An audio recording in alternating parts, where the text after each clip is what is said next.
네, 안녕하세요. 세계금융연구원 조용센터장입니다. 참 2월부터 계속해서 2차 전지 그리고 4차 산업 관련주, 특히 4차 산업 내에서는 로봇이라든지 인공지능 관련한 테마가 지금 계속해서 좀 핵심이 되고 있고요.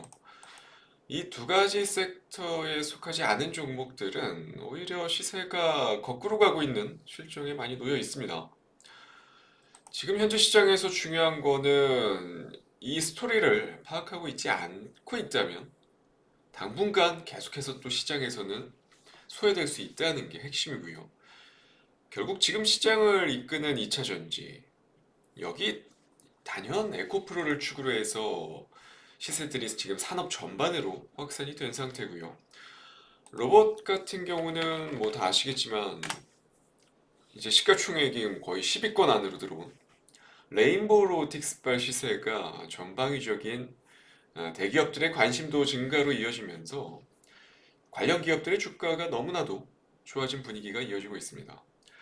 그리고 챗 GPT발로 불어닥쳤었던, 그러니까 2월 말부터 상당한 흥행을 하고 있는 챗 GPT발로 불어닥친 인공지능, 즉 AI 쪽 역시도 뭐 아주 다양한 성격군들의 소프트웨어 단부터 시작해서 AI 반도체 분야 등 이쪽 섹터 역시도 상당히 확장된 모습들을 좀 보여주고 있고요. 대표적으로 엠로라든지 또는 최근에 또 급등 흐름을 보여주고 있는 셀바스 헬스케어라든지. 자, 그러면 이제는 좀 대부분의 업종, 방금 제가 말씀드렸었던 2차 전지 그리고 4차 산업 관련 내에서 두 가지 테마들 모두 과열된 상태로, 그러니까 대표적인 종목들, 상징적인 역할을 하는 종목들이 아주 좀 과열된 상태로 해석을 해볼 수는 있어요. 솔직히 말해서 2차 전지, 그러니까 에코프로나 에코프로비엠도 마찬가지고요. 내년, 그리고 내후년, 2025년까지의 성장성을 가장 좋은 시나리오를 토대로, 즉 지금 가장 높게 책정된 전기차 시장의 성장률을 반영했을 때 향후 2025년의 실적 컨센서스를 가져온다 하더라도요. 지금 솔직히 부담스러운 가격권이긴 합니다. 근데 문제는 이게 2025년도, 2026년도 전기차 시장의 변화가 어떠한 방향으로 진행될지에 대한 여부는 알 수 없는 거고요. 그리고 생각보다 더뎌요. 작년까지 전기차 점유율 추이들만 놓고 보더라도 13에서 15% 정도 예상이었는데 실제로 차지한 점유율은 10% 정도밖에 안 됐고, 그러니까 실제로 2024년, 그러니까 내년, 내후년까지도 불확실성한 면도 분명히 좀 존재를 한다는 거고, 로봇도 마찬가지죠. 로봇 여기도 마찬가지인 게 뭐 사실상 서비스용 로봇,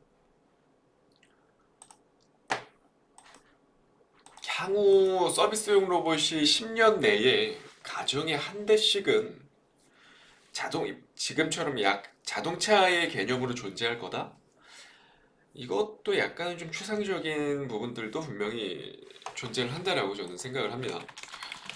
물론 인공지능의 발달로 이 앞으로 로봇 산업의 기술 개발의 속도가 엄청 붙고 있는 건 사실이지만, 정말 저희가 실제 가정에서 필요로 하는 서비스용 로봇의 개화까지는 분명히 좀 시간적인 소요가 꽤나 좀 길어질 수 있겠다라는 생각을 당연히 해볼 수밖에 없겠죠.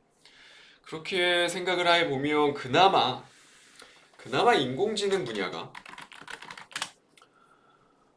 조금 워낙에 데이터베이스가 축적되어 있고, 그리고 소프트웨어 기술들 역시도 이미 고도화 단계에 좀 접어든 상태다 보니까 산업 캐파가 많이 커져 있죠, 지금도. 근데 중요한 거는 이러한 인공지능 분야 역시도 적용되는 분야가 결국 로봇이라든지 자율주행, 이러한 각종 IT 관련한 첨단 기술 쪽에 들어간다라는 거고, 그 말은 즉 결국 인공지능 쪽의 파이가 커지려면 다른 첨단 기술들이 조금은 더 기술 개발들이 올라와줘야 한다는 겁니다. 어쨌든 지금 전 세계가 4차 산업에 본격적인 신호탄을 쏘기 시작했다라는 거고, 우리가 예상했던 진짜 말 그대로 그 영화에서만 보던 시대가 저희가 생각했던 것보다 더 빠르게 도래할 수 있다라는 점들은 분명히 인지를 하고 계셔야 된다는 겁니다. 마치 자율주행단에서도 이제 4단계, 자율주행 4단계 도입이 머지않은 상태로 보여지고, 그리고 지금 계속 얘기가 나오고 있는 자율주행 배달용 로봇이라든지 또는 기업에서 사용되는 제조용 로봇, 의료용 로봇이라든지, 그리고 전기차의 확산, 또 VR이라든지 AR 같은 기술의 고도화, 이런 것들이 계속해서 좀 이어진다면 이제는 정말 저희가 마치 영화에서만 보던 그러한 장면들이 실제로 불과 10년 이내에 나올 수 있다는 겁니다. 그렇다 보니까 관련주들의 등락률 역시도 최근 들어서 엄청 심한 모습들을 확인할 수 있고요. 자, 그러면 정말로 최근에 테마 성격으로만 움직임이 나타났었던 종목 말고요. 그러니까 방금 지금 보여드린 셀바스 헬스케어라든지 레인보우 로보티스라든지 이런 종목들 말고요. 실질적으로 이 4차 산업의 미래 시대가 저희가 생각했던 것보다 더 빨리 다가오는 것 같죠. 다가오면 다가올수록 실제로 캐파가 커지는, 그러니까 실적 플로우가 대폭 개선될 만한 기업이 뭐가 있을까 생각을 해보셔야 되는 시기가 아닐까 싶습니다. 단순히 테마주들 말고요. 본질로 들어가서 고민을 해봤고요. 저는 이를 토대로 좀 오늘의 5% 공략주를 들고 나왔습니다. 오늘 공략주 바로 KEC라는 종목입니다. KEC 같은 경우는 반도체 부문에서도 바로 전력 제어 쪽 매출이 대략적으로 보시는 바와 같이 매출이 99%가 나오고 있는 종목입니다. 근래 들어서 전력 반도체 분야는 정말 많은 변화와 성장이 있었고요. 관련 기업들의 밸류에이션 역시도 엄청난 분위기의 변화가 존재를 합니다.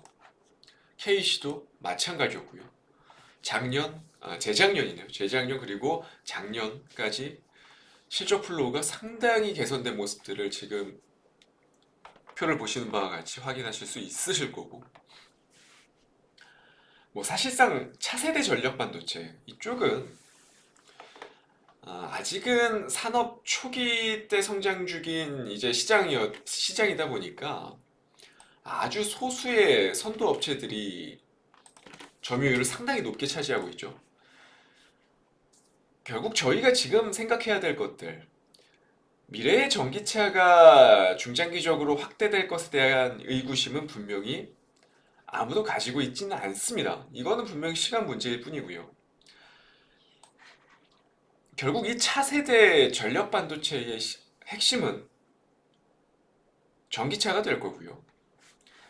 전기차만 가정해도 사실 전력 반도체의 성장 기울기는 엄청나다라는 평가를 받고 있습니다. 여기에 신재생이라든지 인공지능 시장이 불러올 엄청난 서버 수요들, 이런 것들까지 붙기 시작하면 정말 4차 산업의 반도체 분야 중 꽃은 향후에는 정말 전력 반도체 분야가 될 가능성이 많이 높아졌다는 겁니다. 지금 보시는 바와 같이 삼성전자 역시도 관련한 분야에 상당한 관심도를 가지고 있는 상태고, 이미 KEC 같은 경우는 차세대 SiC 전력 반도체 개발을 완료한 상태고요. 그리고 글로벌 고객사 레퍼런스 역시도 이미 어느 정도 마친 상태다 보니까 사업 확대까지도 지금 준비 중인 상태고요. 실질적으로 국내 전력 반도체, 특히 SiC 분야 같은 경우는 제조사 가운데서 가장 가시적인 성과가 나타나고 있는 기업 중에 하나라고 보시면 될 것 같습니다. 본격 양상 라인 투자 같은 경우는 올 하반기, 그러니까 2023년 하반기부터 내년 1분기 사이에 진행될 걸로 지금 예상을 하고 있다 보니까, 이렇게 보면 가장 먼저 실적이 반영되게 될 가능성이 높은 기업이라고 보시면 될 것 같고요. 뭐 아주 제한적인 시간이기 때문에 뭐 이 밖에도 KC 같은 경우, 그러니까 흔히 말해서 삼성전자가 또 관심을 가지고 있는 분야다 보니까 얼마든지 또 시장에서 테마 성격으로 또 부각될 가능성이 상당히 높은 그런 업종과 종목이다라고 보시면 될 것 같고요.